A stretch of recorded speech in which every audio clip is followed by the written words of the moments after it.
For years, we were told the Jeffrey Epstein trafficking story ended in a jail cell in Manhattan. A suicide, a single conviction, a convenient silence. Then came early 2024, the unsealed documents, the list of names that everyone whispered but no one wanted to see in print. Presidents, princes, scientists. It felt like a climax, but it wasn't. It was just the prologue. Because right now, in December 2025, the real machinery is finally starting to break. For 2 years, the official line has been that we've seen everything, that the client list was a myth, at least fully exhausted by the Giuffre lawsuit releases. But on November 18th, 2025, the lie collapsed. In a rare moment of total unity, the House voted 427-1 to pass the Epstein Files Transparency Act. The Senate followed immediately, and the president signed it the next morning. And remember, this isn't a request, it's a mandate. The law demands that the Department of Justice releases its files, investigative notes, search warrants, electronic data by December 19th, 2025. That's just 2 weeks away from now, at the time of this recording at least. And the panic behind the scenes is echoing through the ether. The DOJ is now scrambling to comply. They've identified 18 categories of evidence from the Ghislaine Maxwell investigation that have never seen the light of day. Survivor interview notes, financial records, data stripped from electronic devices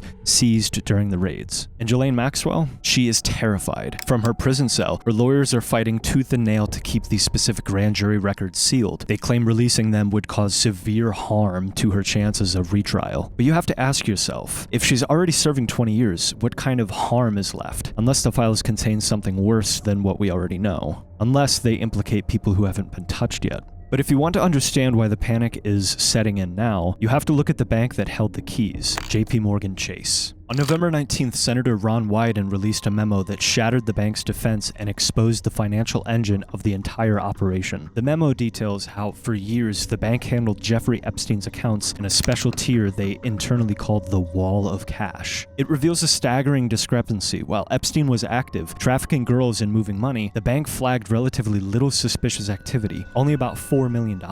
But after he died, after the eyes of the world turned toward the vault, the bank retroactively identified over $1 billion in suspicious transactions. 1.3 billion to be precise, moving through American accounts largely unnoticed until it was too late. And this is the smoking gun, because every single one of these suspicious transaction reports, the SARS, went to one place, the US Treasury Department. This is the locked door. JP Morgan has already settled its lawsuits. They paid $290 million to close the book, but the Treasury still holds the master copy. They have the government archive of every person who fed that wall of cash. While the bank obsesses over flight logs, Senator Wyden is currently fighting a war with the Treasury to release these specific banking records. The new Transparency Act covers police files. It does not cover the Treasury.